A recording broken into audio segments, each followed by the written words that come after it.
llore niño, si lo abandono, le peleo a la vida por usted, tesoro. No me reclame, niño, si me demoro.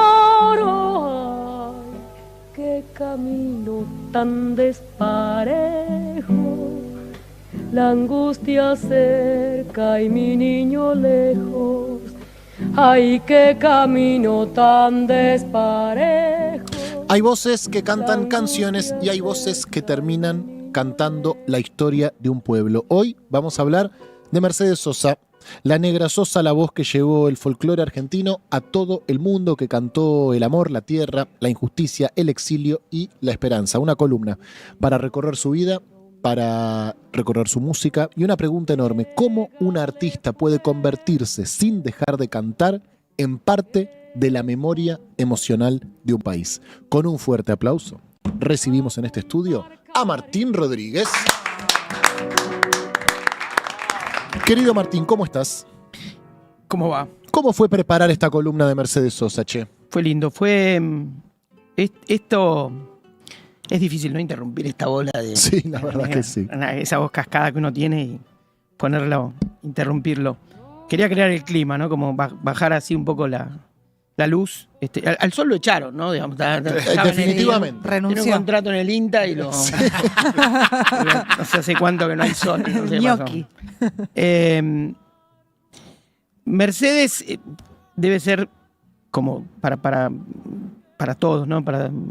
Como la voz, tal vez con la de Gardel, la voz de la Argentina, ¿no? Tal vez, o sea, uno dice Gardel, si uno escucha, no sé, el inicio de alguna de los tangos más canónicos, debe ser junto a la de Mercedes la voz que abre una forma de, ¿no? Si la Argentina cantara, sí, cantaría así. Sí, así que, entonces, lo primero que te plantea decir, bueno, voy a hablar de Mercedes Sosa, es decir, bueno, cómo hablar de algo tan central y tan constitutivo de nuestra cultura, ¿no? De algo tan argentino. O sea, Mercedes tan argentina, nació el 9 de julio. Impresionante. O sea, ella cumpleaños en Tucumán. De la patria. Nació en Tucumán, San Miguel de Tucumán. Un padre, como tantos hombres humildes y trabajadores de Tucumán, en un ingenio azucarero trabajaba. La madre era empleada doméstica en casas particulares. Y llamativamente, ella lo explicaba, dice, yo tengo como la arquitectura de la cara indiada, fácil de ver, su nariz y todo, de la influencia quechuista, ¿no? de unos abuelos nacidos en Santiago del Estero, y a la vez una tez blanca. Es decir, le decían negra, porque vos decís la fisonomía, el aspecto de la cara y el pelo negro, un pelo precioso, Mercedes, un pelo brilloso, precioso. Pero la tez, el color de la piel blanca de los vascos franceses, de quienes también descendía. Porque las dos caras del folclore, si fuesen arquetípicas, más criollas, que son la de Mercedes y la de Atahualpa Yupanqui, también son mestizas. No son caras auténticamente, tal vez, por ejemplo, si dijéramos una cara más 100% indígena, podría ser la de Jaime Torres, imagino yo, que era del norte también. Así que, bueno, eso es... el primer desafío era, bueno, cómo hablar y contar algo nuevo. La vida de Mercedes, esos papás, eran peronistas. Lo digo porque su domicilio político, como tanta gente del folclore y de la cultura argentina, es el PC. Es el Partido Comunista. El otro día hablamos de Osvaldo Pugliese. Y además, gente, digamos, de compromiso comprobado, distinto. En el caso de Osvaldo, en el mundo del tango, un mundo menos politizado, y donde el compromiso político también se jugaba mucho en su conformación cooperativista, ¿no? En donde él jugaba eso. No era el caso de Mercedes, pero sí Mercedes en cuanto al compromiso político. Y la geografía de Mercedes también es muy argentina. ¿Por qué? Porque ella nace en Tucumán y su primer marido, Oscar Matus, que era también un músico de folclore, un compositor, que tiene una alianza con Armando Tejada Gómez, lanzan el primer movimiento, digamos, lo que sería una especie de manifiesto, la nueva canción, en Mendoza en los primeros años 60, donde ellos, a través de lo que dice ese manifiesto, plantean algo así como las nuevas coordenadas del folclore en su renovación, no solo musical, en la que estaban comprometidos, sino también su renovación temática e ideológica. Sería la ruptura, que ya venía, incluso uno diría venía con Atahualpa, pero la ruptura con con el folclore paisajista. ¿No? Yo me acuerdo de mi abuela, que era militante, odiaba el sapo cancionero, ¿no? Sí, odiaba esa canción que describía un paisaje que no penetraba, Claro. digamos, y tan así que su primer disco, un disco del año 59 de Mercedes, es La voz de la zafra. Y después viene Canciones con fundamento, es decir, la cuestión del repertorio, la selección del repertorio. No olvidemos un detalle que no es menor, Mercedes es una intérprete, es una cantante, no es una compositora, ¿no? Bueno, eso es un tema. Y cuando decía que era del Partido Comunista, hija de peronistas, en general, cuando uno arma biografías de militantes políticos, hay muchos casos de que son hijos peronistas de padres antiperonistas. Sí, claro. ¿No? Sería una gran biopic del militante montonero de los años 70. Prácticamente todos, ¿no? No todos. No todos, sí. Pero, digamos, central, uno diría, el militante universitario, que después se deja los bigotes como si fuera Pancho Villa y usa el poncho de Horacio Guaraní. Todos de los que salieron en los libros, digamos. Claro, bueno, porque la historia la escriben los que ganan y los que Están tienen plata, salvados, digamos. sí. No, pero eran, en muchos casos, claro, eran chicos criados en hogares donde se festejó la caída del peronismo. Ese es un arquetipo. Por supuesto, hay gente que no, y incluso hubo militantes de la izquierda peronista que no eran exactamente eso. Pero, este era. Ahora, comunistas, hijos de peronistas. Es una. Pero bueno, hay que ir hacia atrás, o habría que hacer. Bueno, recién estuvo Julia acá, no voy a hacer yo un poco de historia, pero hay que ver también los caminos complejos que tienen. Y que tienen también para una mujer que había sido migrante, que había pasado bastantes cosas.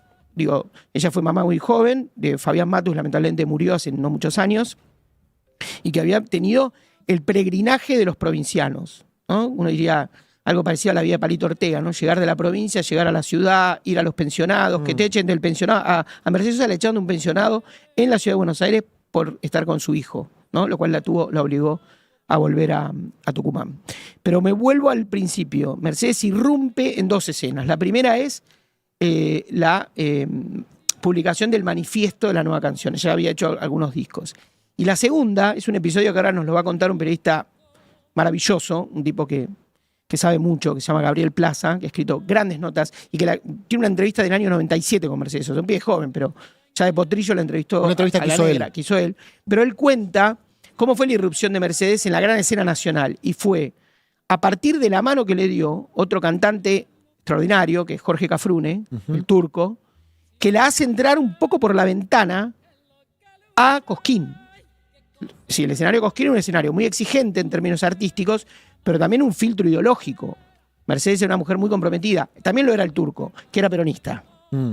Y el turco la hace ingresar, y escuchemos cómo lo cuenta Gabriel Plaza, porque esto es, diríamos, el bautismo de fuego de Mercedes Sosa.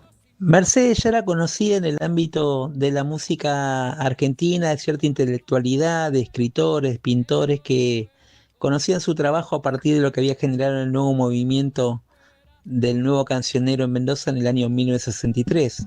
Pero el país de alguna manera la conoce en su debut en Cosquín aquella noche del 31 de enero de 1965.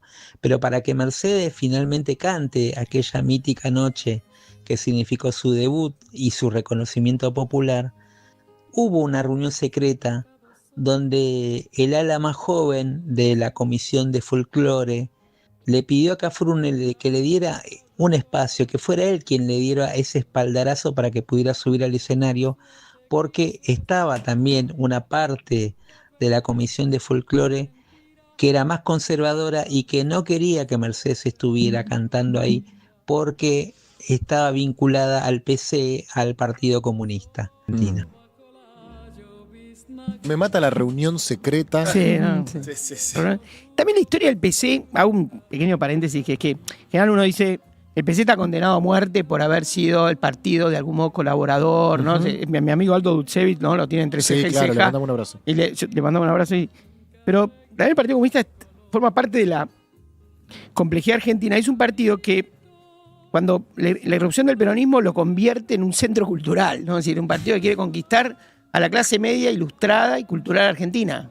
Y por eso uno dice, ¿cuántos artistas, escritores, cantantes, folcloristas, tangueros, afiliados al Partido Comunista? Es un partido que iba hacia los sectores medios pues sentía que estaba... Porque los trabajadores ya los estaban trabajadores ocupados. claro. Si bien, obviamente, como en todo, hubo y bla, bla, y uno ya sabe. Y además, con zigzagueos ideológicos, porque es cierto que decían, uno podía leer en la prensa comunista, decir, el dictador Pinochet se reunió con el general Videla, supongamos, ¿no? Es decir, había ahí como unas gambetitas ahí muy, muy cortitas, porque tenía que ver con bueno, era un partido comunista no internacionalista, como sería la variante trotskista, pero que se guiaba por la política soviética, ¿no? Entonces, su adaptación a la política argentina, a la política local, era a partir de los intereses soviéticos. Pero también es cierto que había estado muy cerca de Perón. Es decir, a mí, por ejemplo, si en el 73-74 apoyó la fórmula Perón-Perón, y en el año 83 apoyaron a Luder, ¿no? Digo para decir... Todo lo que hay que decir del Partido Comunista no me une nada, está claro, no tengo ningún parentesco con el comunismo, con el Partido Comunista, pero que me parece que no es todo lo que se puede decir. Y Mercedes era un exponente de eso, ¿no? de ese partido, incluso una variante combativa, y además la absoluta libertad con la que Mercedes se mueve, que es que va grabando y va construyendo una apertura mucho más latinoamericanista para el folclore argentino. Por ejemplo, hago un pequeño recorrido de la discografía.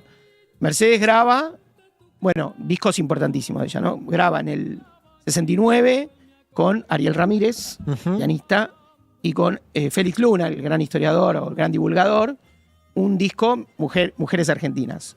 Un disco muy político, un disco conceptual y muy político, porque eran reivindicaciones de mujeres que podían ser, bueno, por empezar, Juana Zurduy. Ya consagrada, ¿verdad? Claro. Ella, Empezando a consagrarse. Okay. A consagrarse. Y un disco que es uno de los más hermosos de Mercedes, que tiene Alfonsina y el mar, que es una canción que... Una de las que uno cree que compuso Vicente López y Planes, ¿no? Porque es casi otro himno argentino. Y tiene un montón de canciones muy hermosas, a maestras, a Mariquita Sánchez de Thompson, que tal vez me equivoco, no sé si no fue una de las que defendió Buenos Aires de las invasiones, bueno, por ahí esta parte, tírenla si me equivoqué, pero digamos, figuras que, no, sí, lo buscamos, pero... Históricamente la verdad que coincide, es verosímil. Sí, es verosímil. Y en esta época alcanza. En esta época alcanza, no hace falta la verdad. Y bueno, y después viene, por ejemplo, Mercedes, que graba a Violeta Parra, y graba en el 71 un disco de Violeta, con canciones que después también, otra, Gracias a la Vida, que en el caso de Mercedes es como una de sus grandes canciones, pero La Carta, Me Gustan los Estudiantes y todo el repertorio más politizado de Violeta Parra, que era una gran compositora, era una mezcla. Violeta Parra era, de algún modo, el Atahualpa Yupanqui chileno, ¿no? Porque era una gran compositora, una gran exploradora del folclore, del ritmo chileno profundo, y que, bueno, tuvo una muerte en el año 67, muerte un poco más trágica, y no forma parte, digamos, del desenlace de la Unidad Popular que lo hubiera tenido, pero ya era un emblema la Unidad Popular de Salvador Allende. O sea, y Mercedes graba eso en el 71. Y ahí empieza, me parece, bueno, después graba hasta La Victoria, algunos discos así, que muy combativos, muy de época, ¿no? Con un repertorio. Y empiezan los 70 de Mercedes, que es la voz también de una de las grandes voces diríamos, de la discografía del militante de los 70, ¿no? Ese militante que podíamos escribir, universitario, tenía un disco de Mercedes Sosa, como tenía un disco de Serrat, con quien Mercedes se odiaba. ¿En serio? Sí. Le voy a contar una cosa. Mercedes invitó en el año 70... Serrat se pasaba unas giras acá, mágicas y misteriosas, que terminaba, digamos, en Caño 14 con Troilo, en Picnic Montonero, digamos, te imaginas un Serrat que hacía todas. Y de hecho le dedicó una canción muy hermosa que está en Cazadores de Utopías a un amor que tuvo una militante. Y discutieron por el PC. Mercedes lo invitó a comer empanadas una noche, contado por su hijo, y tuvieron una discusión y terminó mal. Y son dos cabeza duras. Son dos personas quienes saben y conocieron a ambos en la intimidad de una gira, en la producción artística, sabe que no son Pipo Pescador y Maru Botana. O sea, son dos personas, igual por ahí no sé, para eso. Por ahí Maru y Pipo son dos canallas. Pero digo, son dos difíciles de tratar. Son difíciles. Mercedes era brava. Era brava. De hecho, todos los que dicen la relación de los rockeros de las generaciones que vinieron después, sí, y mismo Charlie, Sí. que se ponían como un perrito al lado de Pero es ella. increíble, hay algunos videos de Charlie en lo de Susana, que Charlie estaba re loco, haciendo lo que quería, dominándole el programa, Susana medio sobrevolada, y de repente comunicación telefónica con Mercedes, y Charlie como si estuviera hablando con la madre, ¿viste? Hola, Sí, Mercedes. sí, sí. Se le transformaba en leche chocolatada el vaso. Está buenísimo así. el documental que sacaron hace un par de años. No sé si te estoy cagando una parte o no. No pasa nada. Que es, Va a quedar mejor por vos que por No, no, que es un documental sobre la grabación de Cantora. Sí. Está buenísimo porque ves a todos los artistas en el estudio con Claro. Mercedes y ya entran como si estuviesen entrando a un templo, ¿viste? Claro. Pero como caminando despacio, Claro, la lo abrazan. que pasa es que ese es el momento tan consagrado de Mercedes y tan de despedida. A mí me interesa menos esa parte. De hecho, esos discos, para mí me gusta lo de Cerati, alguna cosa, pero en general me parece como... Pero claro, pero el camino de Mercedes, por eso decía, Mercedes graba a Violeta Parra, graba a Citarrosa, uruguayo, graba a Víctor Jara, chileno, bueno, ya sabemos toda la historia. Y llega hasta un punto y llega al exilio. Llega al exilio. El momento del exilio de Mercedes, ahora tenemos una parte donde ella cuenta eso, que es un momento donde, a través de un incidente en la Peña San José de la ciudad de La Plata, en el año 78, Mercedes se va de la Argentina, se termina de ir de la Argentina, porque venía muy enquilombada la cosa, obviamente a partir del 75, 76, ya con la AAA tenía denuncias y luego más. Pero ahí también empieza, y ella lo va a describir mejor, también su apertura mental, ¿no? Vamos un poco a las dos partecitas que teníamos seleccionadas. Esto forma parte de una película que se llama Como Pájaro Libre, que es una película del 83, sobre la vuelta de ella, pero es una parte de ella contando algo de su exilio y algo de lo que significaba para ella la libertad mental del regreso. Amenazada de muerte cuando estaba en el Teatro Estrella. En el 75 pasaron muchas cosas, en el 76 peores, y en el 78 ha sido bastante angustiosa. Se me murió mi marido, luego me operan a mí, salgo de la operación y me empiezan a prohibir, pero de una manera sistemática. Entonces, ¿yo qué quiere que haga? Se me cerraron todas las puertas de trabajo, señor. Y yo me tuve que ir a buscar mi trabajo. Yo no tengo fábricas en Argentina. Y si tuviera fábrica estaría muy mal, porque la fábrica está mal ahora. Las canciones que ella decía eran la verdad y había personas que le molestaban, que hicieran ver la realidad. Pienso que hay gente contra todo, más contra el movimiento rockero. Fue una mujer que siempre llevó a reflexionar y a pensar las cosas que ella está cantando, y durante todo este tiempo se trataba de que no se piensa. Y directamente me prohibieron, sí, me prohibieron la actuación. Y la explicación después vino cuando me llevaron preso con 350 personas en La Plata. Ahí está.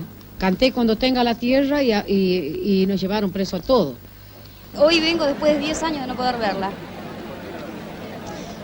Porque me la sacaron, de donde debería haber estado siempre. Nunca, la negra no se tiene que ir más. Porque yo me voy, si se va la negra me voy. Qué buena Fue bastante duro, le puedo asegurar que no fue muy agradable para nosotros, y fue muy doloroso además. Es muy doloroso cuando la gente lleva a un artista, pero más doloroso todavía es cuando llevan al público. Porque el público no paga una entrada para entrar en una celda. Cuando prohibieron a Mercedes Sosa... Bueno, Impresionante esos sí, testimonios, ¿eh? sí.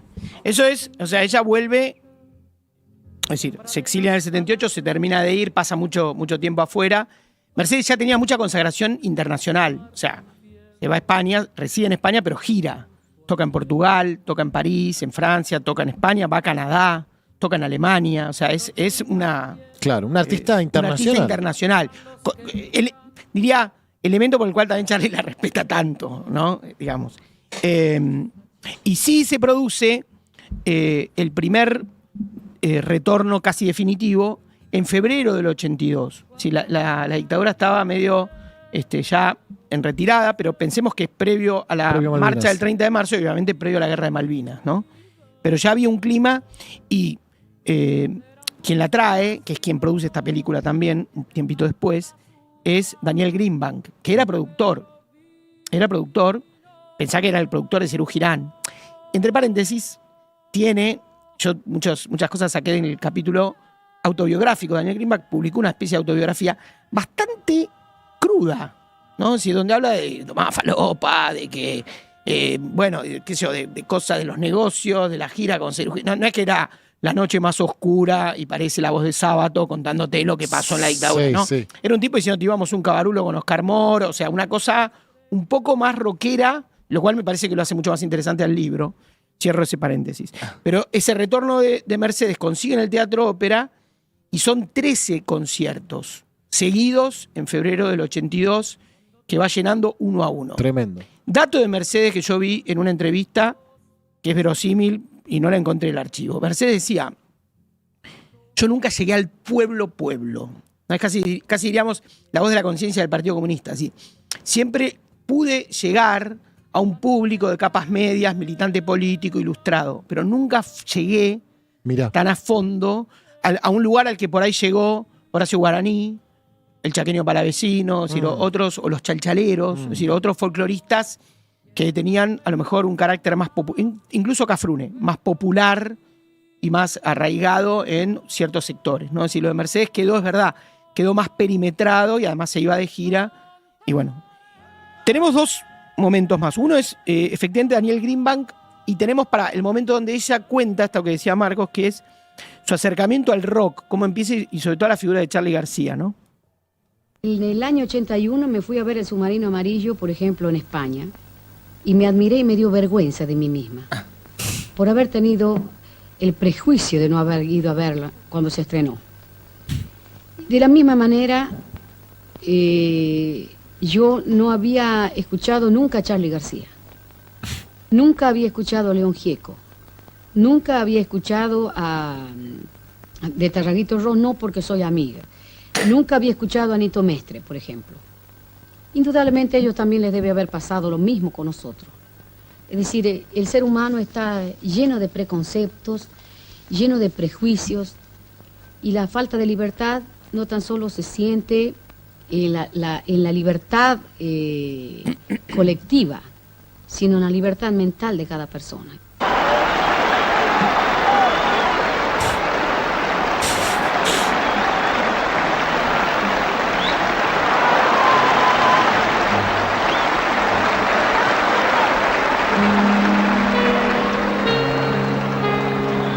No, impresionante.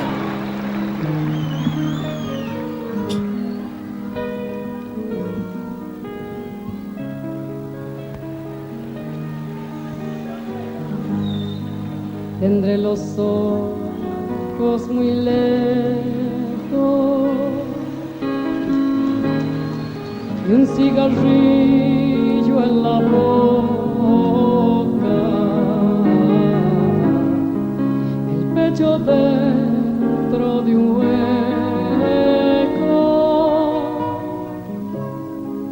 y una gata medio loca. Canten con nosotros. Un escenario vacío, un libro muerto de pena,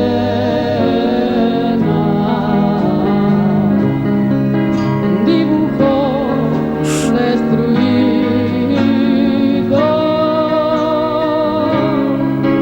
y la caridad ajena. Televisor inútil, eléctrica compañía,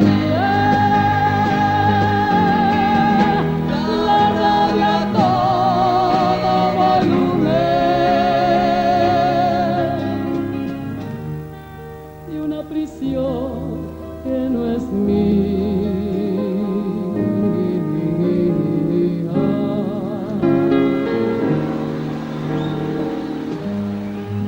Una vejez sin temores, una vida reposada,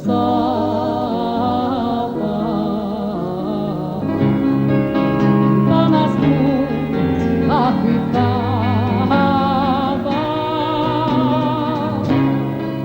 y una cama tan inmóvil. puedo subir arriba de esto. Es una falta de respeto, pero...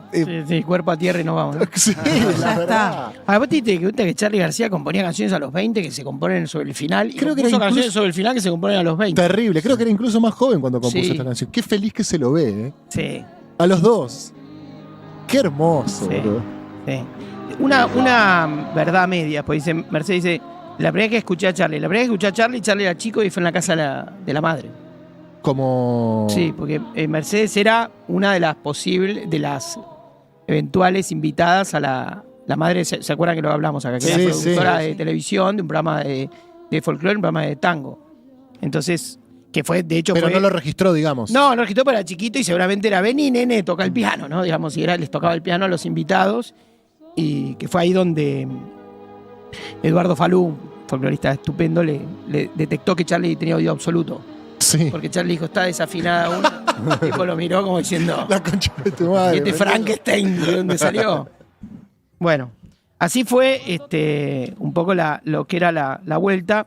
Y ahí es donde entra un momento de que es Mercedes que empieza a grabar. Ella dijo, bueno, a León, solo le pido a Dios, bueno, obviamente. Tardó mucho en grabar Spinetta, creo que en Cantora grabó Spinetta por primera vez. Pero sí hizo Piero, supongamos. Creo ¿no? que Barro tal vez la graba en Cantora, pero en vivo Sí. la habían hecho antes, Puede ser. mucho antes. Sí, es probable. Entran como a jugar esos otros, incluso Fito Páez, ¿no? Me apunta la producción Sí. que hablaste con Daniel Greenbank. Sí. Que hablaste con Daniel Escucha. Greenbank. Y la experiencia de haber trabajado con ella es impresionante, fundamentalmente porque veníamos de dos culturas distintas, ¿no? Fabián, la verdad que fue un gran nexo, su hijo, y la negra era un personaje extraordinario, y la verdad que también fue muy resistida cuando ella salió del encasillamiento de un folclore conservador que no permite esos cambios y quiso abordar otros estilos. También es verdad que los recitales de la ópera fueron cada día una adrenalina muy grosa porque no aflojaban las amenazas de bomba, y si bien nosotros teníamos conciencia de que habíamos hecho todas las medidas preventivas, habidas y por haber, siempre tenías el cagazo de, que si pudiera haber filtrado algo, y el teléfono, en ese entonces teléfonos fijos, no existían los celulares, sonaban en el teatro y no había noche que no hubiera amenaza de bomba, pero la verdad que teníamos claro que la parte preventiva la habíamos hecho bien y que si cedíamos, perdíamos la batalla para siempre. Bueno, datos random para terminar así de Mercedes y la política, ¿no? Que justo veníamos con eso. Efectivamente, en el 78 es el incidente que ella menciona. La canción que estaba prohibida, había mucho servicio en los recitales, era Cuando tenga la tierra, que es de Daniel Toro, que es un tema que después, por ejemplo, cantó en Nicaragua, en un festival de la canción latinoamericana. Es una canción muy, muy emblemática de ella, que ya venía de los años 70, y en una peña folclórica que se mantenía, pese a la censura y todo, en la ciudad de La Plata, en un recital donde estaba, por ejemplo, Julio Lac. Mira. Julio Lac, jovencito, estaba... Actual intendente de La Plata. Estaba ahí, que era un pequeño militante peronista, más de la ortodoxia peronista, por decirlo de una manera, porque no era obviamente un militante de la tendencia, y además era el año, ya estaban todos bastante enquilombados. Mercedes vuelve en el 83. Proximidad de Mercedes con Alfonsín. Sí, Mercedes como Víctor Heredia, otro protegido de ella, más jovencito, otro compositor al que ella le canta muchas canciones, todavía cantamos, canción del 83, que venía del PC, Víctor Heredia con una hermana desaparecida, que era del PRT, muy cercanos a Alfonsín, como toda la cultura de los 80, como el rock de los 80, ¿no? Digo, muy, muy cercanos a la figura de Alfonsín. Tan así que en un almuerzo con Mirta Legrand está Mercedes, está Alfonsín, y dice, a mí me propusieron una vez ser candidata. Dijo, ¿a quién? Dijo Mirta, dijo, una persona que está acá cerca, y Alfonsín se rió, que era Alfonsín. Y después también Mercedes jugó fuerte en la campaña, o respaldó la campaña de Palito Ortega contra Bussi. Palito Ortega le gana una elección a Domingo Bussi, que pretende volver como gobernador de Tucumán. Cosa que venía jugando desde el 87 Bussi, conformando Fuerza Republicana y toda esa trayectoria hasta que logra ser, en el 95 creo que logra, ser gobernador por las urnas. Bussi Partido que en sigue Tucumán. existiendo, Partido que sigue mano de existiendo. su hijo. Exacto, exactamente. Y Mercedes apoya, y obviamente indefectiblemente la trayectoria de Mercedes y vinculada a la del kirchnerismo, que es que atrapa también, ¿no? Todo, en ese sentido, pese que les pese a tantos morenistas, el kirchnerismo, digamos, hereda un poco su vínculo con la cultura progresista al estilo, al estilo del alfonsinismo, ¿no? Incluso hasta un modo más profundo, creo yo, porque tiene más economía y porque lleva adelante más reivindicaciones de lo que sería la agenda progresista. Y Mercedes canta, por ejemplo, en el festival del 25 de mayo de 2006, que fue una convocatoria en Plaza de Mayo que hizo Kirchner y que muchos creíamos en ese momento que se iba a anunciar ahí la nacionalización de YPF. Acababa de asumir Evo y el rum militante, por decir así, era que en ese momento se anunciaba eso. Que se anunció 6 años más Se tarde. anunció 6 años más tarde y ni a palos pasó. Pero ahí me acuerdo que cantó Mercedes, que estuvo muy cercana, obviamente, a los Kirchner durante muchos años.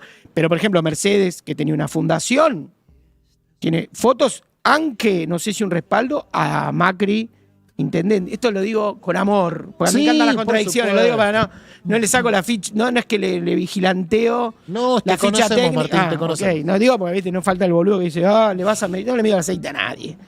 ¿Viste? Bueno, pero quiero decir, eso era también Mercedes, que tenía una personalidad muy fuerte, grabó con todo el mundo, muy respetada. Yo, Liliana Herrero, por ejemplo, Claro. la respeta muchísimo, Teresa Parodi la respeta muchísimo. Es decir, todo el mundo del folclore y de distintas variantes tenían un gran respeto por ella y también contemplaban una personalidad severa y brava. Acaba de salir, y hago el último chivo, esto que es una cosa que para mí faltaba. Porque si vos decís, ¿qué faltaba de Mercedes? Faltaba, dicho con respeto, abrir el closet de Mercedes. Y no hablo de la sexualidad ni mucho menos, pero digo, ¿qué es?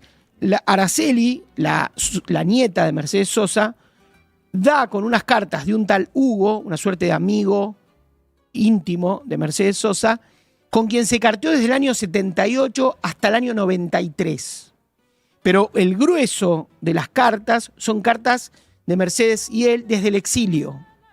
Y es una invitación y un viaje a el mundo desconocido de Mercedes, que es su intimidad, que son sus confesiones amorosas, sus impresiones. Y ahí va contando, por ejemplo, otra cosa que se me escapó y viene bien decirlo ahora, por ejemplo, cómo Mercedes empieza a abrirse a otros repertorios y conoce la música brasileña y conoce la trova cubana. Porque Mercedes también graba mucho a Silvio Rodríguez, que era pionera en esa grabación. Grabó todo. Grabó todo. Y a Milton, a Chico Buarque, etc. Bueno, y acá hay una Mercedes más tipo, ¿cómo decir? Marlene Dietrich en un hotel clavando un whiskardo y pensando en que el público la acaba de aplaudir, pero ella está sola en su habitación. ¿Viste? Como más el drama del artista solitario. Y la parte de victimización del exilio, poco y nada. Poco y nada, lo cual me parece más digno, ¿no? Porque muestra más la vida itinerante y compleja, aunque menciona su condición de enfrentar dictadores, de que la patria está jodida, los muertos, etc. De hecho, recuerdo un archivo, creo que de su hijo, sí, que cuenta que en el exilio un día llega y estaba ella escuchando Libertango, sí, muy sacada, y que luego ella... Ella lo cuenta. Ella lo cuenta y dice como que si no llegaba el hijo se mataba, una cosa así, que estaba pensando en el suicidio. Sí.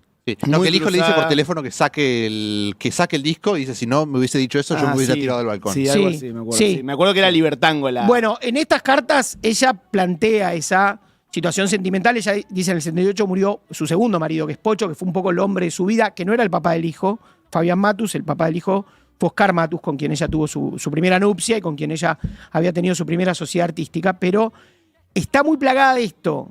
Digo, eso es más conocer, porque te dicen cartas del exilio, y vos imaginás, viste, Rodolfo Walsh, y nada que, o sea, en un punto nada que ver, y está bueno porque te muestran ese otro lado, ¿no? El lado sentimental, complejo, la cantidad de psicopateadas que le tiene Mercedes a ese Hugo, digamos, que son una mezcla de decir, todos fuimos psicopateados por una mujer y por una madre.